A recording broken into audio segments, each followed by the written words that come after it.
All right. Hello, everybody. Thank you for joining us. Today is February 18th, and it is the February mock monthly meeting. And this is being recorded, and I will pass it over. All right, I guess that's me. So we've got some just read-only agenda items to try to go through quickly. Light hotspot update is first thing on here, and don't think we have much to talk about. We just had the Helium team had an AMA 2 days ago to talk about what's going to be required for light hotspots. That includes HIP 55, which formally transfers over the mechanics of how challenges will be manufactured, which is absolutely necessary because if light hotspots to happen, they can't be on the chain. They won't be able to generate challenges, so we have to have someone pick up that slack. Sophie, do you have any Nope. Updates on the audit status of light hotspots? We sent out we approved light hotspots in batches. 7 light hotspot hardware audits were approved. Contingent on them, we'll run them with the final Helium firmware when that's ready. So batch 1 has been approved and looking to approve batch 2 approximately mid-March. So between 3 and 4 weeks from now. Sorry to interrupt, this is Coco. Can I add an additional step there? Once they load the final Helium firmware, I would love to see them validate that final firmware on testnet. I think that would be a very useful test for everyone to just confirm that they all work, because we're expecting our current in-market makers to do the same. That's a great Yeah, is it time to do that? It's a matter, we're trying to make it so it should just be a Docker image that they load. Not much more needed. I'm thinking we might have a good candidate build either today or next week. So, Jeremy, I'm sure you're very well aware of what's happening there. Yeah, I'm trying to help with that too. Okay, great. We just need to double check with everyone whether any objections to asking manufacturers to add another step to their HIP 19 application, which is adding a video. They should publish a video showing the customer experience from end to end, including their maker app. Again, if you remember, we're going to be splitting up the app so that management of a hotspot is actually taken on by the manufacturer, and they have to make their own app if needed. That's separate from the wallet app. And then there's some more mechanics around this later in the meeting about the dangers too behind that. But do you want to poll everyone? Does anybody object to it? We've had some people approve? Are we all okay with asking manufacturers to include not only their normal documentation but video? I see Nick is cool with that. No problem from me. Felipe, good. I think Yes. Sophie and I have both approved, and cool. I'll just officially do it. So I'm certainly past that. Cool. And more details about that be forthcoming. I think we're all internally pretty much aware of it. We've talked about it. All right. Does anybody know about this next item? Yes. Okay. Sorry, I was trying to figure out how to take the thumbs up down. We have a vendor who posted a community information, I think on a blog post or maybe on Discord, that they were going to ship a new version of their previous hotspot, a full hotspot that has not been approved by the mock. In fact, the mock, I don't think, has voted yet on this at all. And I believe Christina reached out to them and asked them to clarify, because we want them to fulfill their existing orders before they go forward and take new orders. I moved that into the status because I think there's a lot there, and maybe it would take up most of this call. So it might be better just to continue gathering all the information in the Discord thread. Okay, yeah. So a push to just reminder, we need to talk through this one. I think we're all aware of what it is generally. Any quick thoughts that would be objectionable to talk through this one online? Not now. I don't think it's too bad. Okay. Cool. All right. Well, now on to the discussion stuff. Helium Inc., as I've talked about, is making is reducing some of the requirements on the wallet app. Sure, let's not say requirements. Reducing the code required for it. Is every time we add a vendor, we've got to integrate.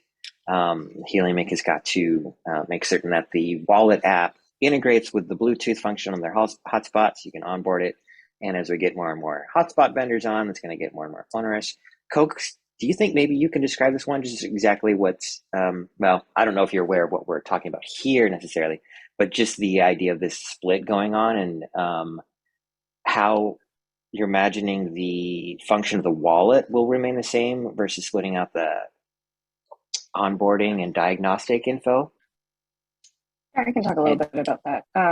So the current Helium app right now has dual purpose. It is to onboard hotspots and manage them, and it's to manage your wallets. So your HNT, your data credits, HSTs, maybe even validators, just everything to do with tokens on the network. What we've decided to do is to improve sort of end user experience and improve the way that users interact with their makers and sort of create a differentiated market. Is that we've created the tools necessary for makers to develop their own app. An example of this is called the Maker Starter app, which is a complete standalone app in its own, where it can pair with a hotspot, run diagnostics, have settings, have a PIN, a sort location, all completely done. And it has a deep link functionality back to a wallet app. In this case, it's still the Helium app to sign all the transactions. So you only enter your seed phrase in one spot, and that is the wallet app that is created by the core team so that you can it's safe. And that wallet app signs all the transactions that the Maker app will need to perform. And those 3 transactions are add gateway, assert location, and transfer hotspot. So this just improves the overall security model of makers moving forward, and it sort of enables them to do whatever they want with it. And so the process now is a little bit hairy because now we've kind of got this 2 app scenarios where makers can exist in 2 different places. And so eventually, once we hear that makers have their own apps available on the App Store, we'll start removing their functionality from the main Helium app. And we would only do so when we know there's one available. Like, we would never want to leave users high and dry without an ability to manage their hotspots. So once the makers have completely offboarded the Helium app will transition to manage original Helium hotspots only. And they'll be able to see its earnings, they'll be able to run diagnostics, pair with it, add other OG original Helium hotspots if they find them in a closet. But the management of the HNT and where these rewards will go will be this brand new app called the Helium Wallet app. And that app is mainly to manage your tokens. And there will be new features in there that allows folks to sign into multiple accounts, have access to testnet, stake validators from it. Any future blockchain features like supporting bridges will likely be available there. Multi-payment support, all of that will just be living in the wallet app. And so that will be a closed source app that we would encourage everyone to use. And that is what Maker apps would deep link to in the future to sign transactions. So let me just finish a little bit more. As a result of that split, there's can be some confusion amongst people who have hotspots, especially when it comes to which one you use for your wallet transactions. And we want to, I think it's really important, and this agenda item points to it, that we all decide to really remind manufacturers they are not to develop their own wallet. We do not want to see consumers entering in their 12-word phrases into the manufacturer apps. We don't want people to be trusting manufacturers with their wallets. That's my take on it.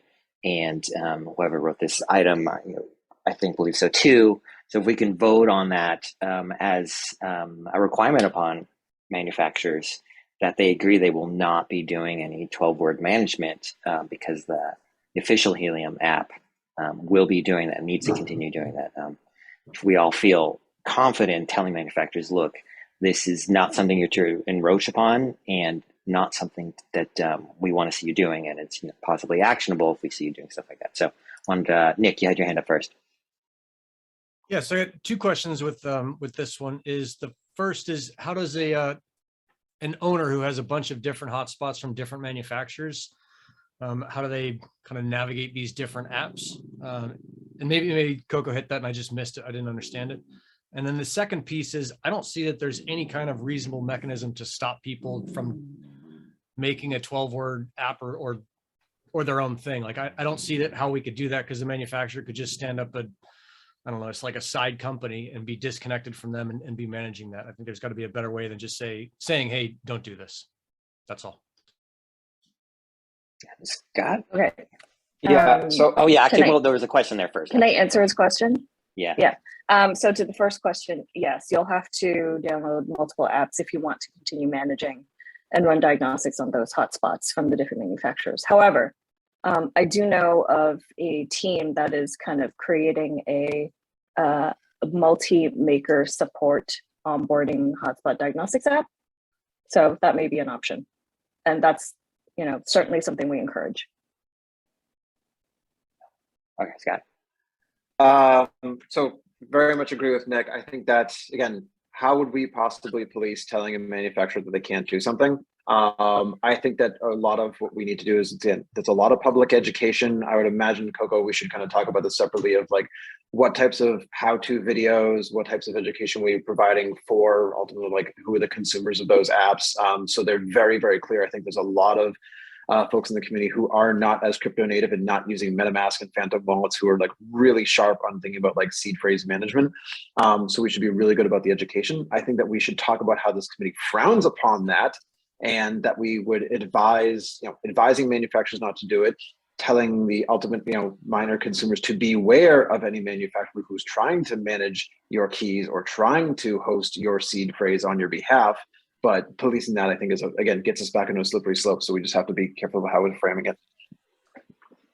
Yeah, and Brad?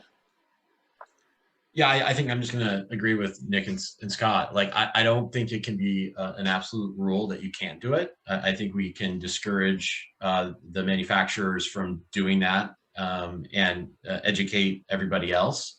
But as this evolves in the future, there may be a manufacturer who has the right expertise and capability to do it. And in the spirit of decentralization, how could you stop them? Mm-hmm. Yeah, I think the answer is, how could we stop them? Well, we could make it an actionable item that can lead to the replication ability on board hotspots. That's our one power. But whether we would choose to do so, right? Sure. So I'm just saying, I think we're in agreement. The advice from the MOC, the DY, is to not do this, in the near term.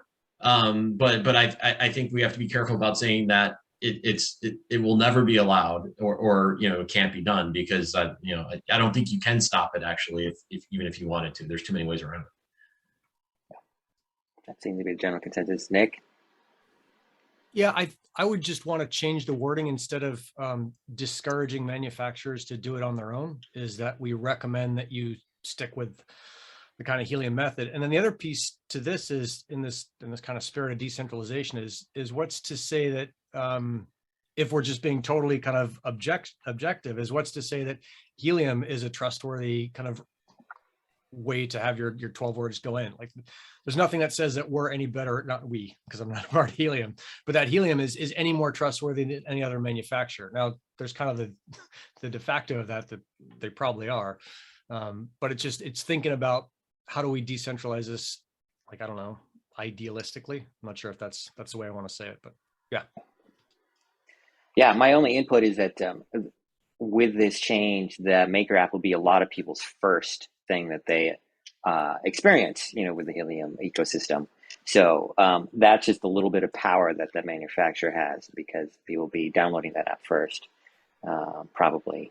And so if I think it looks like we just resolved to say, look, to remind manufacturers of their responsibilities, and that we seriously frown upon it at first, as long as there's a good alternative, and of course, but that we really don't have any ability to ultimately control it. Well, I think this also gets back to the discussion of if the manufacturers are required to stake so much HNT, so if they if somebody does this in the future, then they should be liable for any any exposure that they bring to their fleet, based on that same stake, right? So kind of like if misbehave gaming, or if you do start to mess around with people's 12-word and there's something goes wrong, then you could be held liable with that staking pool. Yeah, that was the other thing I was going to mention, but we haven't even, that's the next agenda item is to talk about the token lockup. Nick has posted something about requiring the 12 hours education video as part of the HIP 19. We could certainly do it since we're requiring them to have a video. Right. I So guess we just can- thinking about it, I'm sorry, just to break in without raising my hand. Just thinking about it is if this is super important, and it is making it a requirement. It's like people can't not see it when they onboard. In the same way that it's very difficult to not see that you should write your 12 words down right now, is make every manufacturer make it a required part of their process in using their app. Like, hey, this is what the 12-word kind of power is. This is who you're giving it to if you choose to give it to us, et cetera, et cetera. Yeah, we can certainly put that in again as a recommendation. I'm okay Yeah. also, by the way, of us just kind of almost going free for all unless it gets too chaotic. So the raise hands, I don't think is totally necessary. So just jump in. Yeah, I was just trying to make sure. I don't want us to be talking over each other too much, but I don't want it to be too much. But like, whack your wrist classroom either. So, no, I think that maybe if do we want to come with some language of like a disclaimer that we, Mock recommends using this disclaimer of like, hey, your seed phrase is how you manage custody of your own keys, and if somebody else is holding that or managing it for you, they have the ability to sign transactions on your behalf. So just maybe we just need to work on some language around a disclaimer. I don't know if we need to discuss it within the committee, but just, what's the language? Where does it need to live? What's on Helium? What's on a Maker app? But it seems like there's like general consensus that we want to have some sort of warning both to manufacturers and some guidance to end hosts. Yeah, I'm totally comfortable with that. I think we can solve this one pretty quickly as far as it gets into the details. All right. The next thing on here is sort of the big one. Sorry, before we move on, Yeah, can I bring up really quickly that we did hear from Codex that in order to get past the App Store review, one of the design guidelines that Apple has prescribed is that your app must be able to open and have some functionality without dependence on another app, which in this case is the Helium app. And so that's been the response to a few other makers that have had to implement the deep link. And so I wrote a set of recommendations to Sophie and Christina to send out to the makers, which is to have a feature where you just enter a wallet address, and that will allow you to see the hotspots associated with that address.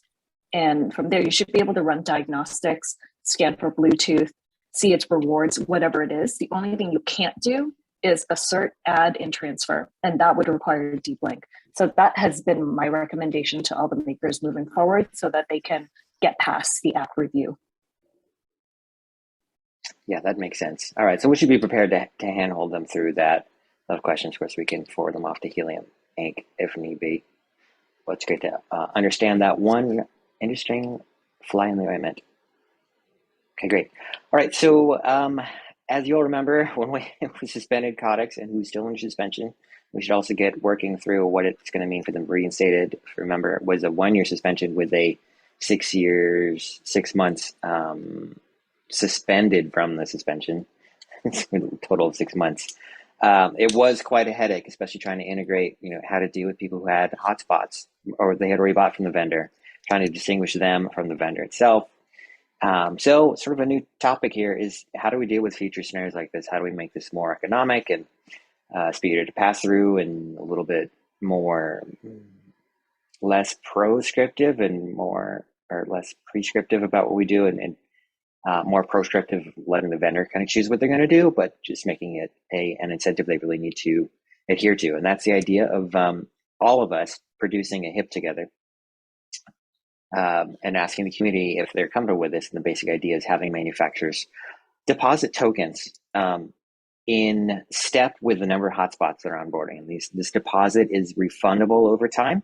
We'll work through what exactly that scheme is. I've kind of written something up, which I can share as a Google Doc amongst us first as we're writing it up, if everyone's generally comfortable with the idea. And what would happen, and right now it's looking like maybe 1 HNT per hotspot you plan to onboard, done in batches of 10,000 up front. So you have to keep within 10,000 of your actual onboarding. Every 6 months, 25% of that deposit comes back. So if you do your deposits in batches, the date of that deposit After 6 months of good behavior, 25% comes back. Another 6 months of good behavior, 25% of that batch comes back. So after 24 months, if you do the math, everything has comes back. Now, what is bad behavior and what happens if there's bad behavior? So if the manufacturer is found to be violating some crucial thing that we ask them to adhere to, one of which is gaming, the other could be, 12-word phrase mismanagement. These tokens can be slashed or destroyed or transferred in some way. They do not come back. The deposit is voided. Of course, the big question is who decides that and how is that decided? The big part of this HIBS way I'm designing it, at least right now, is that we, as a mock, we become the judge in a trial, but we defer the actual prosecutorial part of this off to someone who wants to bring a case in front of the mock. That way, we don't have to spend time researching and digging up and looking into all of it on our own, which puts a bias on us. I mean, when I was doing the research for Codex, I noticed that it was real easy to get into the mode of like, oh, they're clearly cheating and I'm just finding all of the evidence for it.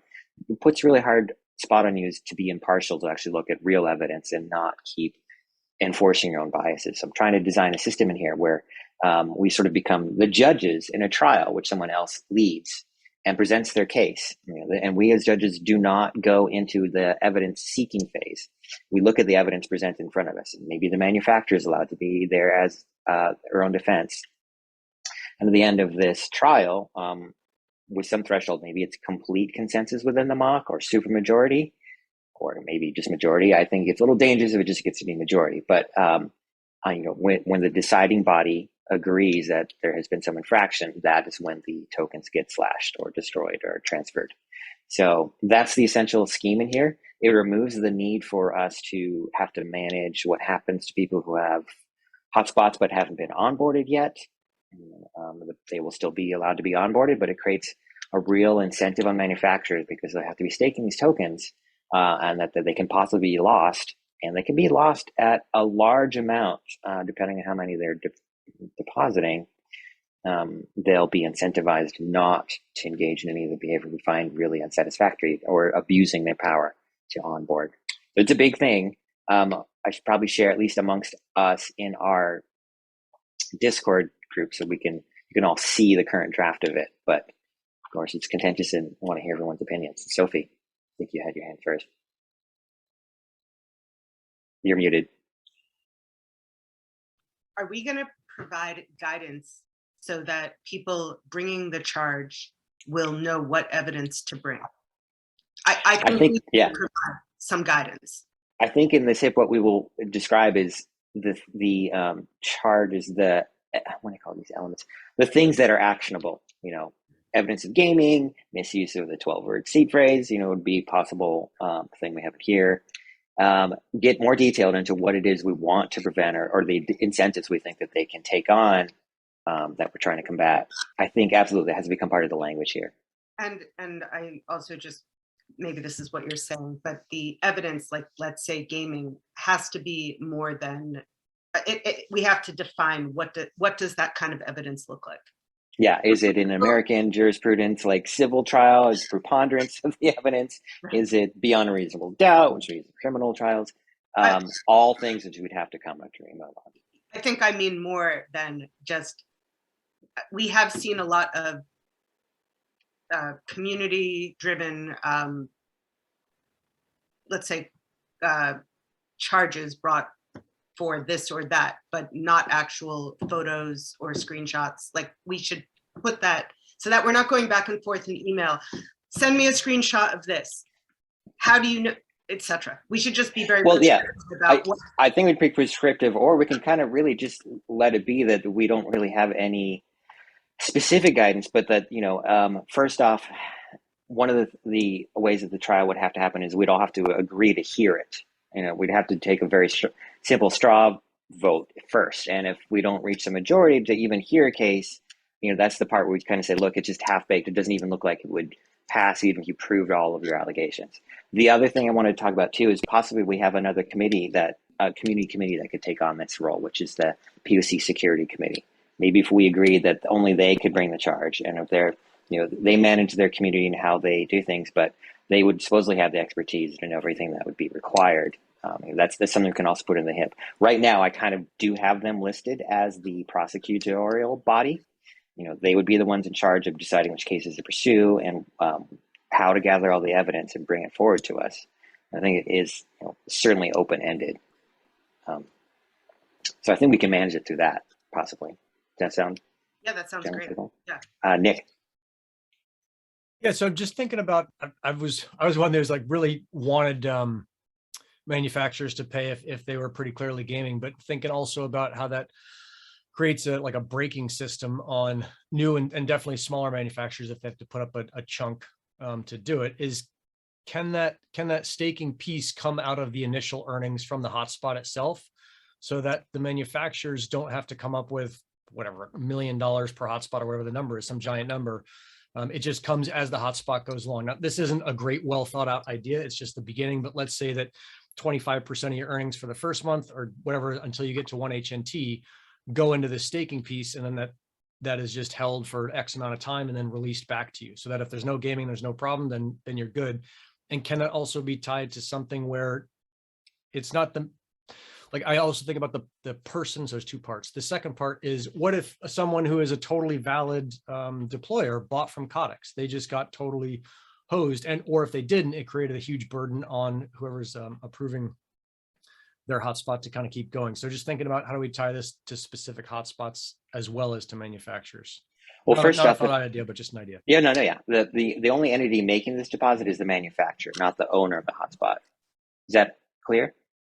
It's clear, but I'm thinking about how does that stop? So the reason I think Helium has been so successful is they really nailed the incentives and getting everyone to be fired up on the same thing and kind of all running in the same direction. And this puts a very kind of specific break on sometimes some of the people we want most in the system, which would be a new and small manufacturer. Now, a new and small manufacturer could be a new, small and gaming manufacturer, and we don't want those folks in, but I want folks in who are the kind of the smartest people in the world, not just the smartest and the richest people in the world. And so I think of this as being a thing where we say, okay, how do we make it so if you're super smart, you don't have to also have a ton of money, which you may not have, in order to bring a really beneficial piece into this ecosystem. And one way might be, and it might be just transparent to the customer, like they don't notice it or they just know about it, or everybody knows about it. Hey, when you onboard a hotspot, X amount of percentage from that hotspot's earnings go into this staking account. It'll be released back to you in a year or two. And that way the manufacturer doesn't have to put up in batches of 1,000 or 200 or 100 or whatever it is, a giant amount of money. Okay. Yeah, well, quickly, that would require chain changes to do, because the chain takes the reward from the hotspot and puts it straight into the owner's wallet, right?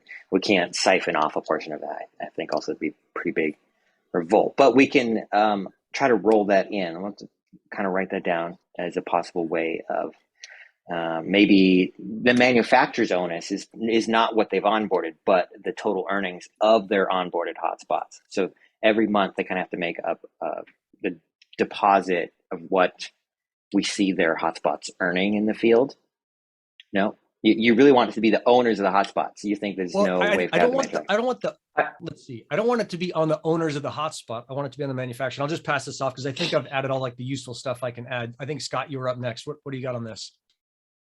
Yeah, so I think that again, like we're solving this in two different ways. I think that if you're talking about like dishonesty at a per hotspot level, like that's what the denial list is there to solve. Of like, hey, we found you, we're shutting this down, and like that's how we solve it. Like almost like if you think about the retail level, there's not a stick for the menu. Like who is holding the onboarding key where they are the party to the actual like gaming activities? Because if we just throw all their hotspots in a denial list, they're just going to keep deploying up more. So the idea is that we basically have some sort of stick with like between the mock and this POC working group is kind of more like the analysis driven side to say, hey, we've spotted where everything routes back to a single wallet. That's also we found where it's tied to kind of like, an onboarding where this is clearly whoever is doing the fleet management here, like that's where we have to have something that's like, it's a division of accountability between the per hotspot level and whoever is onboarding these actual gateways miners, where we have to have some sort of accountability to that. I think there needs to be a division here. So I think it's really, really hard, this idea of kind of siphoning off because we don't know, because now you're kind of well, how do you objectively judge when that hotspot is owned by there's just too many implications, I think, to try to siphon off rewards. And now you're penalizing a huge audience of saying, well, we're not going to actually give you rewards for 6-12 months because we don't know if you're tied to a manufacturer. It's too far reaching, I think. Okay, what if we did something where it was along the lines of what Jeremy had suggested, and then Felipe, I'll push it off to you because I know you've been waiting. Where the manufacturer there's a requirement for them to kind of put up some small amount for the first month, and then based on that hotspot's first month earning to continue to put up an amount of HNT that is staked, that's from the manufacturer. It's not from the customer's hotspot. But that then is the stake for the manufacturer to get penalized and to lose if they're identified to be a gaming manufacturer. I just think the big push here is how do we make it so that small companies without a lot of money, with just enough money to make 100 awesome hotspots that could be wildly beneficial to the network, how do we make sure that they have a chance to play? Felipe. Yeah, regarding this part, considering the individual hotspots, for me, the denial list is the way to go effectively. It's the only way to give responsibility to each deployer to do the right deployments. And considering the vendors, the staking, we have to find the balance, as we were discussing previously. The amount that has to be staked by each vendor, we have to tune it to allow the newcomers, to allow the startups to not be disincentivized. At the same time, it gives us the stick big enough to discourage any kind of gaming. But my part in particular is considering the prosecution that you were talking about. For me, it's important that we can give guidelines on what is actionable evidence. And because, like Sophie was saying, we have lots of reports in the community, people complaining, hey, I have a cluster of hotspots that just popped up in a perfect situation. But there's not actually the evidence. And in order to support the community to gather this info, if we could at least give them the guidelines, what kind of logs we must look for, of what kind of information must be gathered, either to be presented to the mock directory or to the other committee that will do the first analysis. Otherwise, we will be going back and forth with claims and be so overwhelmed with so many reports that little will move forward. So for me, the actionable evidence guidelines would considerably assist the community in scouting the network, in being an active part in policing the gaming that we all want to fight. Yeah, I think clearly we're still good. Okay. It sounds like we definitely should write up something if we're going to propose this, to help guide any prosecutorial body, what we think would be actual evidence or would be convincing. But ultimately, it's out at trial time whether the mock is convinced or not. I also want to include that we sort of do need to put in a double jeopardy clause, meaning that once a trial is prosecuted for a certain scenario, someone can't keep bringing it up no matter what the outcome is. Well, if it's not found guilty, can't be brought up again until it just sticks, right? So that has to be put in there somehow. I do want to raise the issue about sizes, though, of companies. It should be really, whatever the incentive is, it should be across the board for everybody. I don't know that a startup is going to be any more or less honest, and we're just going for the honesty here. If a startup needs to raise HNT from somewhere, then that's just part of the capital cost, because it's the balance of risk. As much as I love the idea of promoting startups, I don't want to be in the job of deciding like who wins, who loses. Whatever this deposit amount should be, it should be objective and have really kind of no bearing on who's making it. To me, seems really important. But Brad.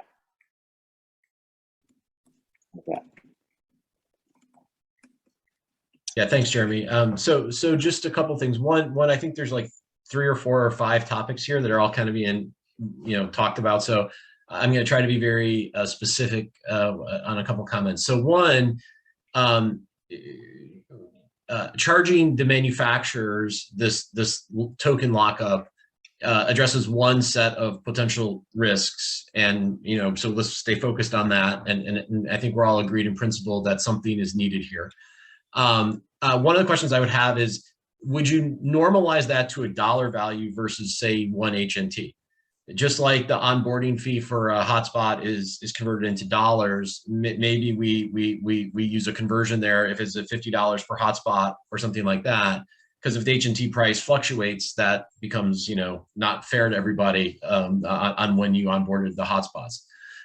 The second part of is same line of thought is the reality is the implication of what we're talking about will be that the manufacturers will rate that the price of the hotspots will go up, because what's going to happen, just like with the onboarding fee, everybody just adds that to their cost, and so there is just like all insurance, we all pay for insurance, in our daily lives. This is just it's an insurance everybody in the community is going to share the cost of, because it's necessary to maintain the integrity of the network. And over time, maybe this fee can go up or down based on how the network behaves and the participants behave. It's kind of like it's like if everybody drove very safely and drove the right speed limit, all of our insurance would go down. If we don't live in that world, so unfortunately, we all pay a higher insurance rate. Yep. So as to that first point, why isn't it a dollar or some other fiat currency value? When I was first working on this, I went through a very complicated series of steps in math to make it in terms of US dollars. And then I realized something, which is that the incentive here is that a manufacturer can walk off with a certain amount of tokens. They can later convert that to a fiat currency, but because the token itself has a market value that goes up and down, and we have no control, the two cancel it out. I actually did the math. I put the token value on the top, and it came out, it was also on the bottom, and they cancel it out when it comes to the incentive that the perverse incentive is how I actually phrase it in here, they can walk away with. So it turns out the best way to do this is actually purely by tokens. But it does that absolutely will affect it. It's going to make it hard for manufacturers to price it at the front end, because it's going to be priced in at the front end. I agree in the long run it's a wash, but so something to consider. It'll be hard for manufacturers to know how to structure their pricing, because I think that it's going to be built into the cost of ultimately what they plan to sell into the market. And then okay, no, go ahead.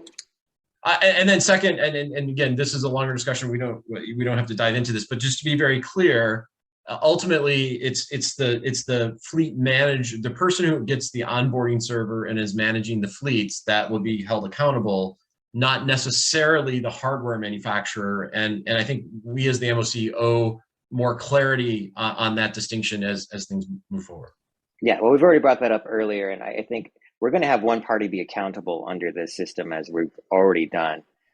So if there's a subcontractor who's the manufacturer, they're not going to be involved. They're going to be a subcontractor, and it's the party on record that goes through KYC and is on record. They're the ones going to be responsible. So I don't. But I don't want to gloss over that too much, because I think that it's just important to clarify, like what Brad's saying. And I think we had discussed this like prior to recording our meeting today, of the idea of splitting out the responsibility between who is actually onboarding devices versus who is actually making, and the responsibility and kind of what tokens would be locked is, again, much more on the side of who is deploying. So just making sure that's like underlined and clear and on the record. Jameson, you're here as an observer and a commentator. I'd love to hear what you at least got rolled up here.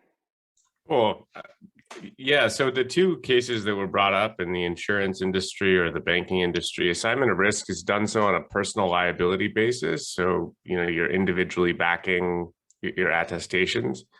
So one way you can do it is through KYC steps and individual liability for the malfeasance as a first step, because we all do that when we sign up for a bank account as a startup entrepreneur. We provide our own credit attestation and credit score.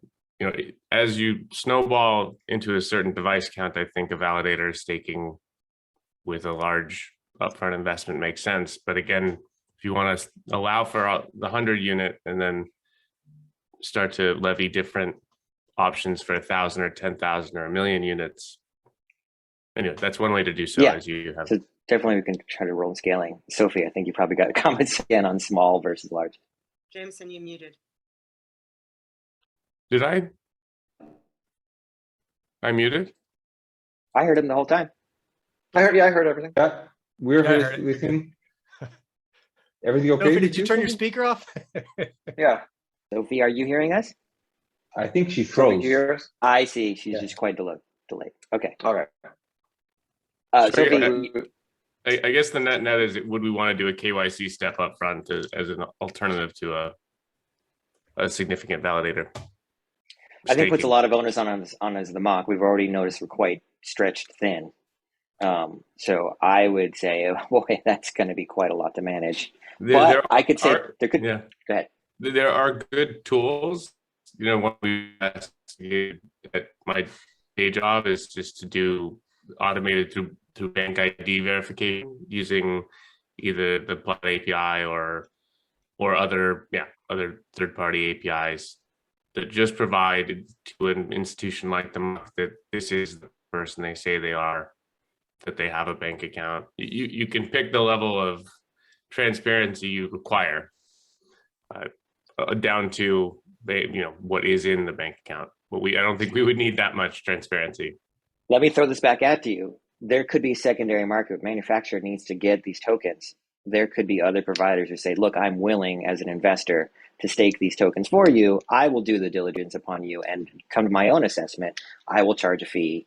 They'd be incentivized to do the data gathering. They could we could use the market against itself in that way. Sophie, wanted to get back to you because hopefully you're back now. Yes, I'm back. I just turned my camera off because my internet is unstable. Can you hear me? Yeah. Yeah. Just quick, I want to point out something. We all know that investment is not always equitable. And I would like to propose that we have a different rate of staking for businesses that are perhaps under a certain monetary level. Like at past companies, we've said a startup is defined by a company that is bringing in less than $250,000 per year. Therefore, they're subject to a different application fee than a company that is bringing in more than $250,000 a year.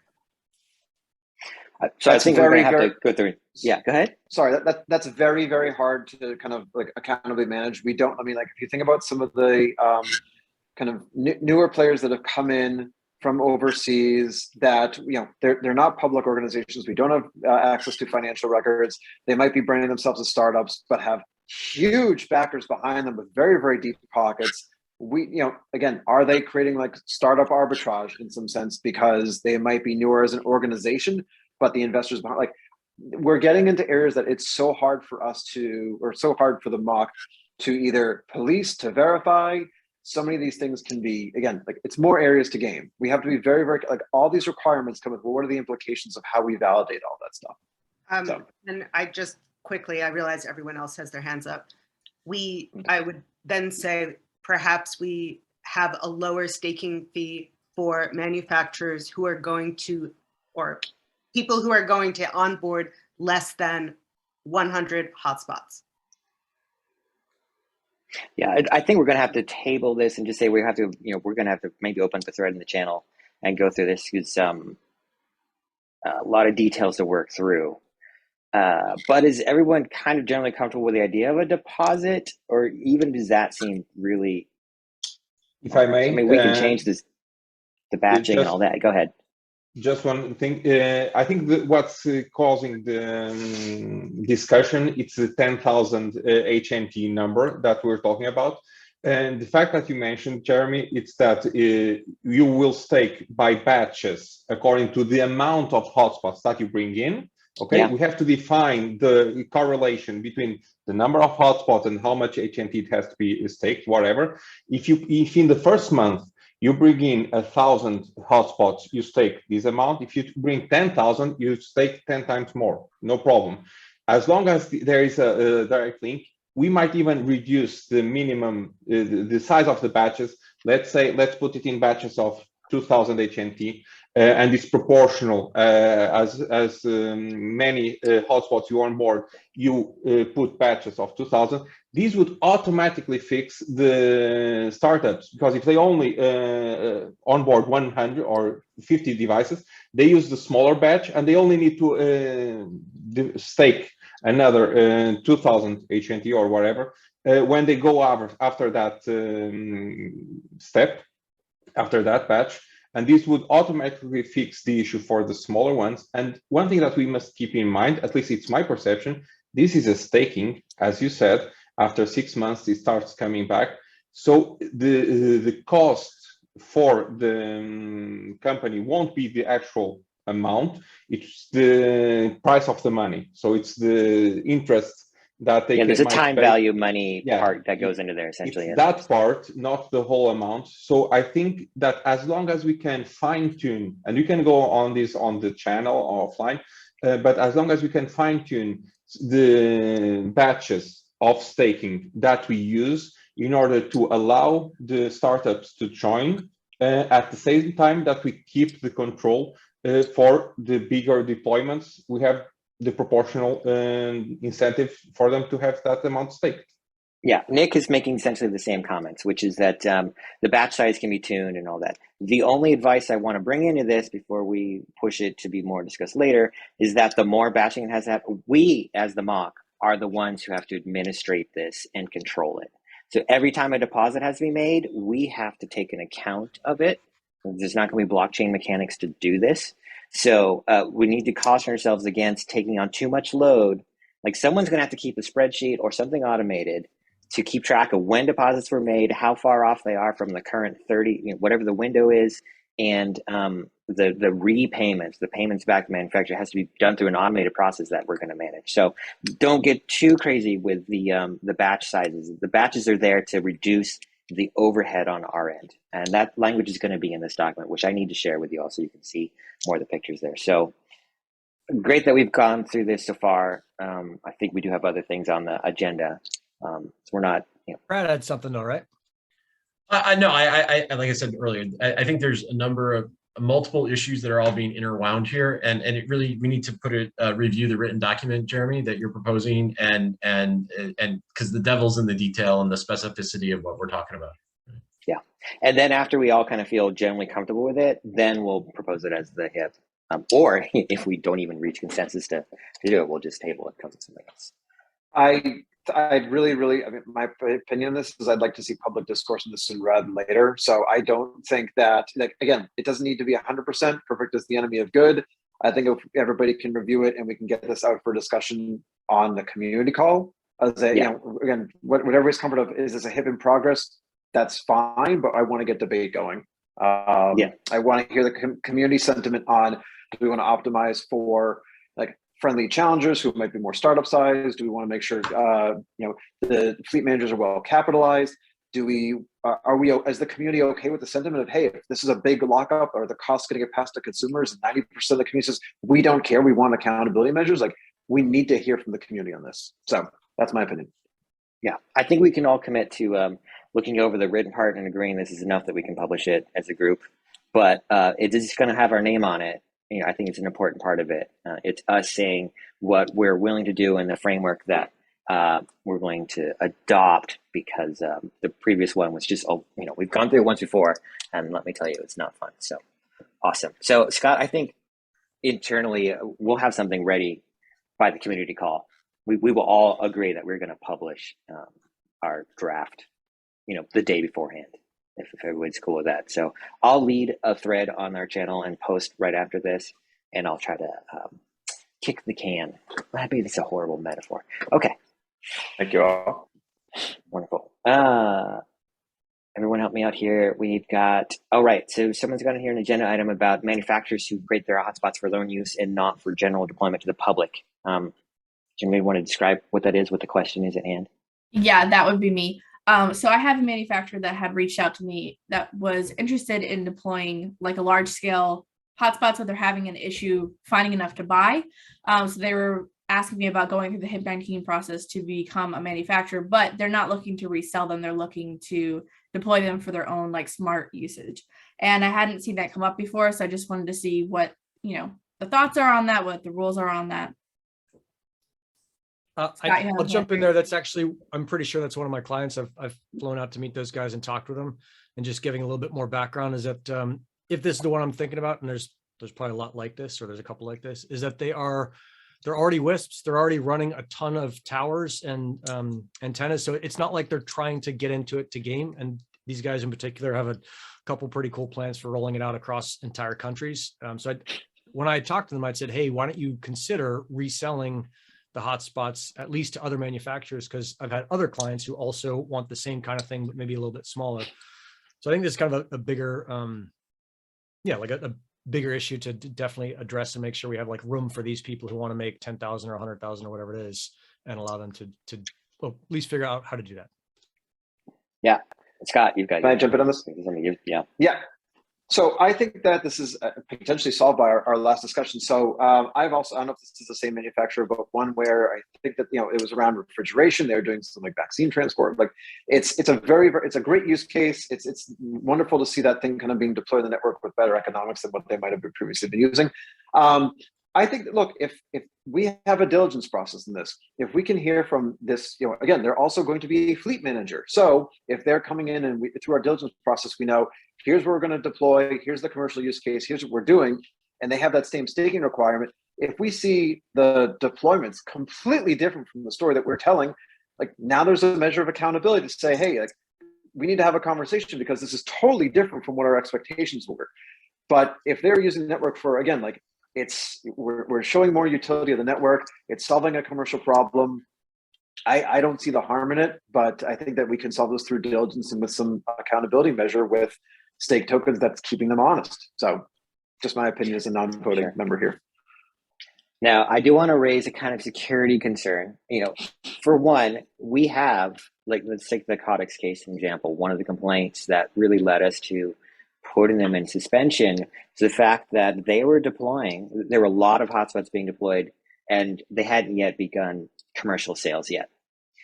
So this was a case where the manufacturer themselves was deploying, as far as we knew, their own hotspots. And we found that to be objectionable, also because they were clearly gaming, according to our opinion. And, we, in the past, we have expressed concern about manufacturers being in charge of their own fleet deployment. It does make me a little nervous. Also, one of the powers of the network and the ability to kind of combat gaming is the fact that heretofore, a lot of hotspots have been owned by independent people.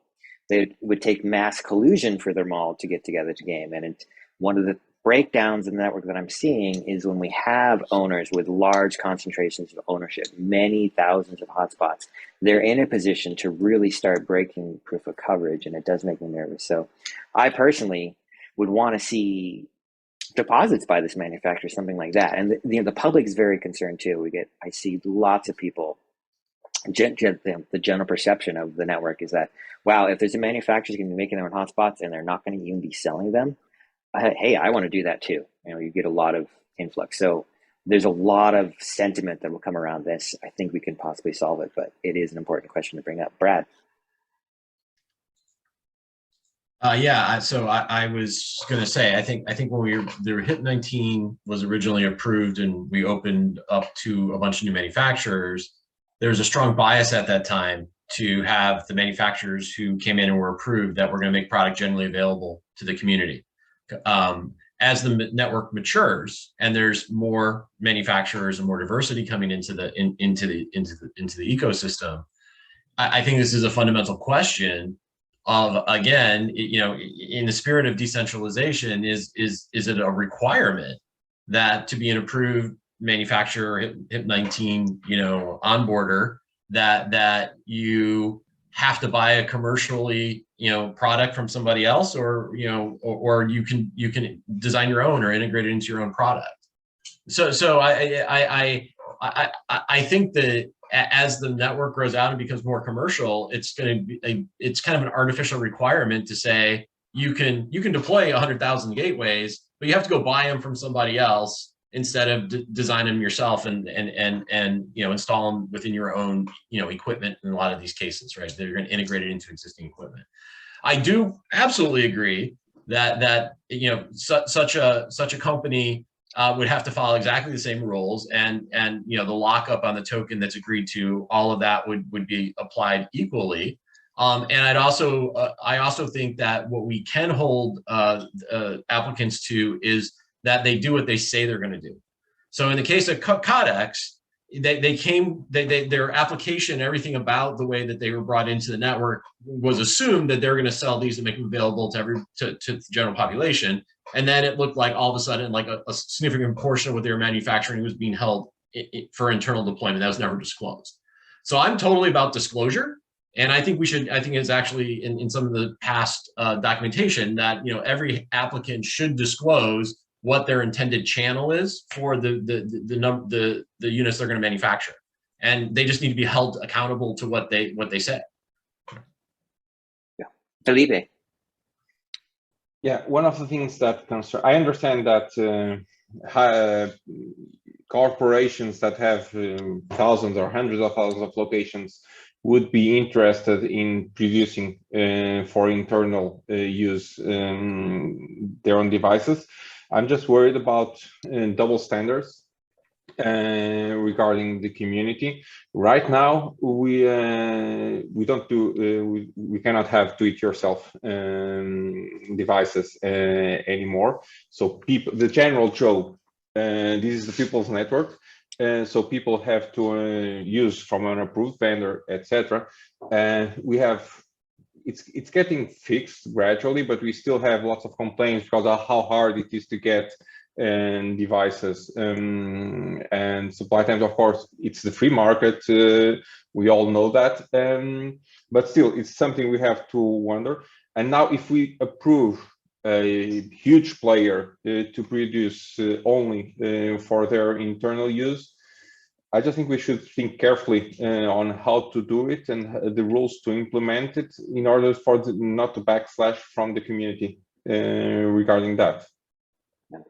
Yeah, it's clear to me, you know, under the current HIP-19 rules, this would be allowed. It'd be a little weird when they answer like, what is your sale price going to be? And, you know, what concentrator you're going to use, make certain to use that. And it's another item is going to be coming up here.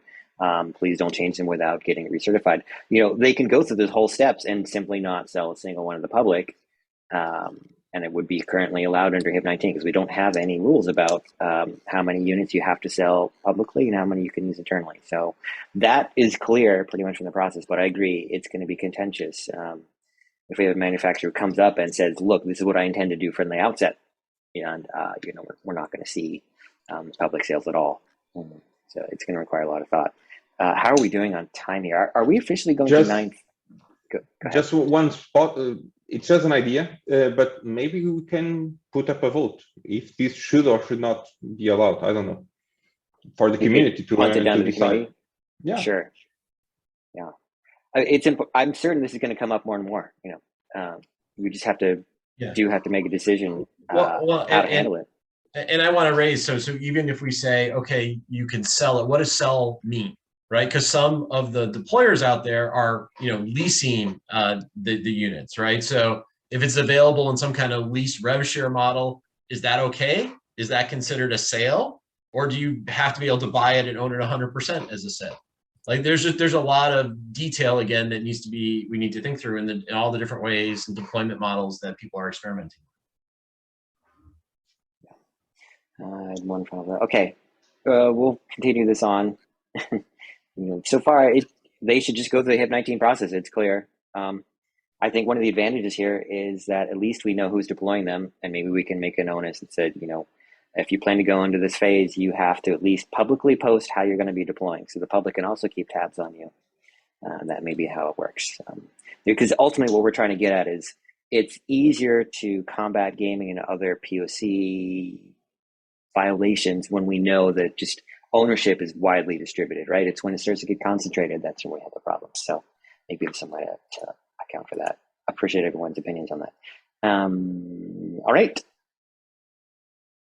So this is a quick one. I think I can answer. This is basically about data-only hotspots. And the question was, can manufacturers use their light hotspot design as a data-only hotspot? Absolutely, they can. In fact, anybody can onboard a data-only hotspot. Data-only hotspots do not require commercial onboarding. They don't require the onboarding server because they don't participate in POC. There's really not much of a security concern. They only earn when someone promises to pay for the packets that they have delivered. So anybody, even a non-manufacturer, someone can take a DIY Pi with the rack hat and turn it into a data-only hotspot. So that's the question. There are no requirements on data-only hotspots because there's no promise they're going to get any reward. They are perfectly balanced with what they receive. They only get rewards if they perform correctly. So if that was the question, hope that answers it. But Sophie, you've got your hand up. Just quickly want to clarify, because this call is recorded. If you are making a data-only hotspot, you do not need to go through HIP 19. Correct. Thank you. Yeah. No security chip required. Anybody can do this. So does anybody who poses this question, does that answer it? Yeah. Cool. Okay. Yeah. And again, it's data only that has absolutely no requirements. I initially said light hotspot. That still has requirements because that's going to participate in POC. So cool. All right. So we have a vendor who has started shipping supposedly an SX1308 concentrator when in their HIP 19 application and in their certification process, they've told us they'd be shipping the SX1302. So these are at the underpinnings of this is the radial part in there. The 1308 is based on, as far as I understand, the older design of radios from Semtech. So it performs a little bit differently. It's about 3 dB margin where it can't hear as well. So it's going to not perform as well. And there are customers who actually buy based on the specs published by the manufacturer. And a few of them have complained that they've received units that have 1308s in them when they were told they'd be 1302s. So to me, this is clearly a violation of the just straight up trades and standards practice in whatever country this is going on. You can't advertise specs for one unit and ship another. So this is actionable within the country that sold these, certainly.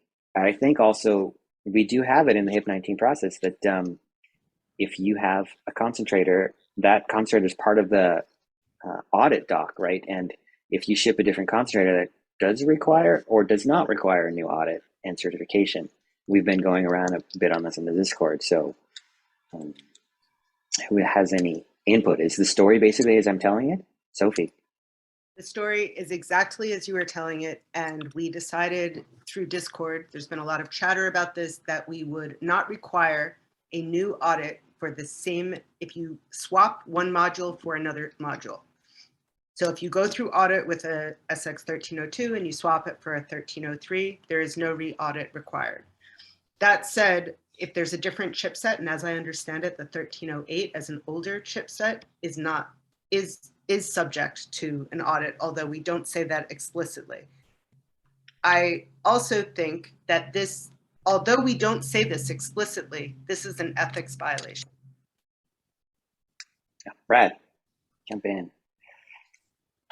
I was just going to comment that submitting your proper government test results, FCC CE is also one of the things the MOC looks for. And if you swap your radio card subsystem, that you need to notify the MOC, right? And it may or may not trigger an audit depending on what swap you do, but you definitely have to notify the MOC, and you should be notifying the regulatory bodies in the countries you're selling to as well that you've made that change, because it's got a different ID on the radio subsystem. So yeah, all manufacturers should be very cautious about making these swaps without proper documentation and notifications. Yeah. So what action do we take here? And I also think, sorry to jump in without my hand raised, there's a performance issue in this particular case. So it's not only was a swap made, what is being sold is a difference in performance. It is a slight difference, to be clear. So as an educational statement to the community, it is a small difference. If people actually see a difference in real world performance, would kind of probably be a situational kind of result. It's not, most people probably wouldn't see a measurable difference. But there is a performance difference, and it is true that the manufacturer should have notified everybody of that change. Yeah, so I think it's pretty clear, at least according to our ethics docs, it's a violation. We should probably directly approach manufacturer and say, look, we're aware of this. This is an ethics violation. Please rectify it. Please correct. Offer refunds for anybody who wants it. We can kind of say that's what's required. Also, please correct your literature on the site. And more importantly, if this is true, you do need to show us your new governmental body regulations for the countries that you are submitting into. We do have this requirement. This is a different radio. We know this triggers a different lab report in your country. So please do that. Is everybody okay sending this strongly worded letter? Nick, you got stuff on here. And make it stronger. Yeah, hey, they cheated customers. They shipped something they didn't say they were shipping. And so instead of saying, hey, you only have to do this for customers who ask, and they can put in like a giant pain in the butt process for customers to do it, as you say, you have to ship what you promised to ship, or you have to refund. Like, those are the two options you have. You don't have to, we're not going to say, hey, if the customer doesn't ask for it, you don't really have to do it. Not a big deal. I don't know. They cheated the customer. They should have to fix that. And to further complicate things, the person who is the onboarder is not the same person as the manufacturer. They're two different companies. Both are involved in the community. One may not know. The company that's staking may not actually be aware of this. All right. Well, I would say they need to be aware of, as the company on record. That is their responsibility. They need to have contracts, whatever, in place with their supplier, that this sort of switch out is. So this is the first step in making them aware and making certain in the future. So we'll do an official vote on this, what we're going to say in the Discord. But it sounds like we're pretty close to reconciling on that. And this kind of leads really well, segues into the next thing here, Brad, which is something we talked about earlier. Who is ultimately responsible? How do we deal with this problem of OEMs? You often have companies that are good at integrating. They don't necessarily have expertise in making radios and hotspots themselves. They may contract out to a design firm who will design the board and the radio and the full packaging. And then the company on record will actually apply for HIP 19 status and be the one who gets the staking key, who is responsible for loading in the tokens to just onboard hotspots, right? So Brad, why don't you describe what you think the problem is? Is there something broken with our current system, or you just want to raise the issue? Well, I think we're already seeing it. You're already seeing, and again, it's kind of how the electronics industry works, that, kind of hardware designs that are kind of standards based, kind of consolidate around a group of manufacturers who create, white label products, which are then kind of, that base design is then sold out to a number of the different, what I'll call OEMs, the people who we buy product for, whether, it's Linksys or Belkin or whoever it may be. And we're starting to see, as the Helium community, the Helium ecosystem matures, the same things happening. So I just think, if you look at the current HIP 19, the origins of it, the assumption was made that the manufacturer, that one company was going to design, manufacture, and support a product through its whole life cycle into the market. And we're starting to see, what's happened in the rest of the electronics industry happen to Helium because it's maturing. So as we, the MOC, receive applications now, I think we kind of can partition it so it's clearer on, who's doing the original hardware design, who's responsible for FCC or CE certification, who can we hold accountable to the hardware design of the ECC chip or the secure boot. But there may be another partner or another company, or maybe multiple companies, that will then take that same hardware design and actually deploy it and sell it into the Helium ecosystem. And it's those companies where I think that's where that company gets the onboarding server approval, and they are kind of held accountable for the life cycle management of that hardware, and looking that they're the ones who are in position to figure out if somebody's gaming or not. I also think that by giving, having the implication is we'll have more companies with onboarding server rights, but it also gives you an easier way to monitor activity, because a legal company or entity that has access to an onboarding server, you can look at their fleet performance in an easier way than trying to, pull it out of the weeds if it's, all shared with one hardware manufacturer. So I think it's just, cleaning up our documentation and just acknowledging that there may be two parties involved in bringing something to market instead of just one. Okay. Felipe, you've got your hand raised. Yep, I'm in line with Brad regarding this part. Nowadays, when I buy a car, the company that sells the car is the one taking full liability, accountability for the performance. If I have any issue, I have to go to that company, and then they go to the engine manufacturer, the one who manufactures each of the components. Considering that we are getting some resellers wanting to rebrand manufacturers, it would help us to escalate on the future to have the hardware certification. That's the manufacturing part, but the company that brands and sells and onboards, etc., being the ones taking the full accountability, the full responsibility for staking fees, etc. And those are the ones we want to address, even if the hardware certification is done by a single manufacturer. But for me, I would focus on the ones interacting with the clients, the ones do the end. Even if for now we split it in two, in future we can have suppliers of components, whatever. For me, the staking part, the one that takes responsibility, it's the last company that interacts with the end customer and that makes sure how the deployments are done. My big question here is, what do we need to change, if anything, with our current process to allow this to happen? Our current process allows all of this. They're still going to have to submit a sample for audit. It just maybe, if someone's OEMing something, it'd be much faster. They've already got the unit. They ship it to our auditing group and they audit it. But would it be necessary to do another, for instance, if nothing changes on the unit itself, would it be necessary to go through the whole process of physical audit of the device?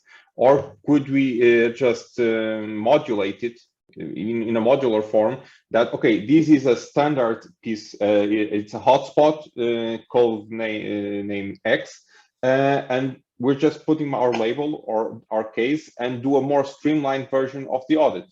I think it's very similar to what's happening with the light miners. What I think we could do is allow a hardware manufacturer to come get like a pre-certification of their hardware design with the MOC.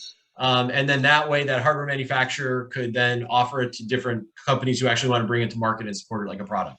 But at least when they do that, they can say, hey, I already passed the pre-certification. It's very similar to what ended up happening with light miners is the way I think it could, it's a small change, like I said, and it's really a change into our terminology and being specific about who, and like the KYC stuff. Like we may not need we might need slightly different information on the KYC stuff when we look at somebody as, hey, you're just going to manufacture the hardware, great. This is what we need to know from you. Oh, you're going to bring the product to market. You're going to get an onboarding server. We need a little bit more from you. I'll go to you in a moment, Sophie. Is everybody okay if we just go 5 more minutes and end at the hour marker here? Is everybody on for that? And we're a little over. Okay, go ahead, Sophie. Everybody. You're muted again. Sorry. I think that's a really good suggestion, Brad. And it has come up also that an OEM has come to us and said, or a manufacturer has come to us and said, we have an OEM and we shouldn't need to go through audit again. We did go through audit again with this one situation that I'm thinking about, and the products were different. So I would say we could write this language in, but reserve the right, and perhaps maybe this is something we should talk about, is reserve the right at any time to request a hotspot from a manufacturer. Oh, absolutely. The company that actually is bringing the product to market has to submit a unit for final approval, and they have to prove their OTA works and those types of things. But it should be. It's really giving it's giving the relationship between the hardware manufacturer and the company wanting to bring it to market. It makes that it removes some of the friction there, and it also removes friction with the hardware manufacturers who right now are like, whoa, I'm not sure I want to do all this. Like, I want to build lots of product. I want to do a great job with the product, but we're adding more and more requirements. And I think some of those guys are getting a little bit nervous again on like, hey, do I want to keep doing this? But this would allow them clarity and understanding, hey, yes, I want to do this. Great hardware. I'll get it pre-certified. I'll get all the FCC. And then they can go offer it to companies who want to bring it to market and add that, that personalization and take on the lifecycle support. Yeah, I love that. I would love any opportunity to remove friction, and also just to remove the mock doing extra work that's unnecessary. We don't want to make people jump through hoops unnecessarily. So there's a conflict here. Sophie, you're saying that we reserve the right to require them to produce a unit for audit. And Brad, you're okay with that. The current system is perfectly suited for a responsible party to choose however to manufacture they want. In the end, they produce a unit to audit and we say it's approved. They could there's already room in the market right now and the process for a manufacturer to produce a hotspot that meets all the requirements that we need. So Jeremy, and then someone else will take on the ownership of it. I'm not Brad, I think Brad is mentioning, yes, Jeremy, right now, an OEM can do that, can ask another to manufacture and do the whole process. What Brad is saying, from what I understand, what doesn't exist is the first part. If I'm a manufacturer, I don't want to go through the whole process. I just want a pre-certification of the hardware so that then I can go to the other ones. That's what's missing currently, that we pre-approve, okay, this hardware is okay.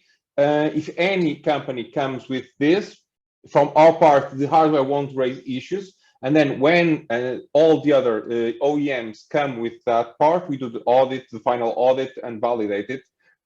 But right now, no manufacturer can ask from us a pre-audit saying, is the hardware fully okay? If I go to market with the other big companies, will this get approved by you? Is that it, Brad? That's exactly right. So Jeremy, our process works for the company that wants to bring the product to market, but there's no defined process that is clear to somebody who just wants to be the hardware manufacturer.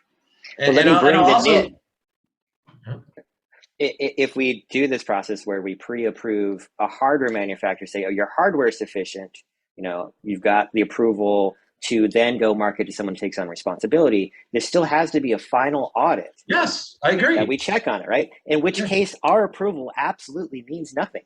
There's no guarantee you're going to pass the final audit as the responsible party.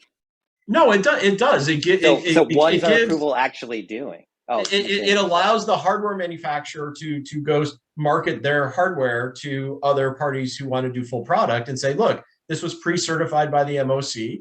So it meets all the hardware requirements. Hardware-wise. Yeah, exactly. It allows them to go do they can submit their FCC testing, all of those things. So like if I'm shopping around for an ODM, like I'd feel much better. And I mean, this already happens, by the way, with Wi-Fi and other communication standards products. If I go to an ODM, I want to know, what Wi-Fi pre-certified reference designs you have that I can start with. I want to know what, LTE pre-certified reference designs you have that I can start with. And so it's really just adapting to what's already happening in the electronics and supply chain market. And it allows the MOC and Helium and the DY to be very clear to hardware manufacturers like, hey, it'd be great if you do more products that support the Helium network. Here's how you just go pre-certify your reference design, so then it's going to open the doors. It's actually going to help smaller companies too. There's very few companies that do full end-to-end design all the RF, they do all the manufacturing house. Most of the innovation that's happening is the company that's going to bring the product to market, right? And they're going to innovate through software and features and customer experience. And so, making it easy for them to access reference designs that are manufacturable, pre-certified is going to allow more product to get into the market faster and give a better customer experience. Can I just bring the following scenario? We've got a manufacturer who wants to do this, hardware manufacturer who wants to create a reference design, a platform, which they can then resell to responsible manufacturer. So the responsible manufacturer contracts with them and they produce their very first unit and it does pass the full audit. Now that small manufacturer can say, look, we partnered before. We have a design that works because it passed through Helium's existing audit process. Would you like to partner with us? And they can do that exactly as it is now without us approving anything. Does it really help if we say this is actually approved, or does the historical record showing that tiny manufacturer partnering with a big one actually succeeded and that's enough to to convince So- anybody else to use them. So Jeremy, we just have a difference of opinion. I'm raising this because I think it does matter, and it right now it is creating uncertainty in the supply chain market. So that's my, and we talked about it offline, but I think there are, so as we raise the requirements, and we talked about of the token lock and these other things, and manufacturers see that some of them are like, well, I'm never going to do that, right? So they may not be interested in pursuing. Where the real deployment scenario that I think is going to unfold is you're going to have more people who want to bring products to market and manage and run a fleet of the products within the Helium network. Some of those may be private fleets, or they may all not be direct to consumer or end user fleets. And so each one of those people really needs to have the option to basically be held accountable with the onboarding service. Yeah. And I think we could do it. Yeah, I'm okay with us doing it. I'm Okay. just questioning what it actually binds upon the lock. I'll defer to Sophie on Sophie is doing a lot of the testing and dealing with a lot of the day-to-day. So, their inputs matter a lot on, does this make more efficient for them? And does it help clear up and reduce questions, or does it not? If it doesn't fix anything, then we shouldn't do it. I one way, maybe if I can just inject in here, maybe at the audit time, what actually has to happen is the manufacturer needs to submit a written statement that comes with the audited unit saying, hey, we're the pre-approved manufacturer. We do have an agreement with this responsible manufacturer. This is one of our units and this is our agreement. We have a written statement. That way we know, it's not someone who went and pulled one of these boards off and pretends they have the No. I mean, just like we require the documentation for, like the radio certifications that we talked about, this is the same thing. I mean, radio certification is another example. Like, so if the real world scenario, somebody might need to swap out a radio chipset because there's a supply chain issue or Semtech revs apart. So in this scenario, the hardware manufacturer would go get updated FCC testing, all that kind of stuff, and then that would ripple through maybe 3 or 4 different people who have actually brought that product to market. So you don't have 3 or 4 different people having to all go recertify, right? This is how the rest of the electronics world works. And I'm just suggesting that Helium, we should adapt. And I don't think it's a big change, so that our model works with the rest of the electronic supply chain. Just to add, I agree with Brad, but I also think it's not going to come up so often that we need to make a full-on HIP process for this. And perhaps we could offer this as a case-by-case basis while we figure out what we might do. I like Jeremy's suggestion of, if you include a statement, that's okay. I think we're all in agreement that we still need a final audit. Yes. And Cool. I think it's important that we alleviate any supply chain issues and those kind of barriers for manufacturers. So anything we can do there to help is positive. Yeah, if an OEM is relieved to see a little statement from us, and that's enough to give them the confidence to go forward, then that sounds great. I was just questioning whether it really gives them confidence, because in the end, they're still going to have to undergo an audit, and which we could deny and say something's wrong here. It still kind of puts a question mark. It's really a clarity to the ODM, right? Not the OEM, right? And so I think so. I'm happy to work with you guys, and we can outline something that sounds plausible as a test. And obviously, if nobody uses it or it doesn't help anything, then it doesn't have to go anywhere. Yeah, that sounds Cool. great. All right, we've officially made it to the end of everything on here. Were there any? I mean, we're already 5 minutes over the 15 minutes we were over, 20 minutes over. Any emergency stuff that we need this face-to-face time? Mine is Nick and mine is Phil. I'm going to say we probably don't. I think we're good.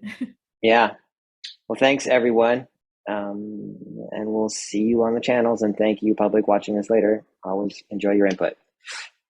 I'll see you next time, and attend the Helium community call coming up next Wednesday. See you guys.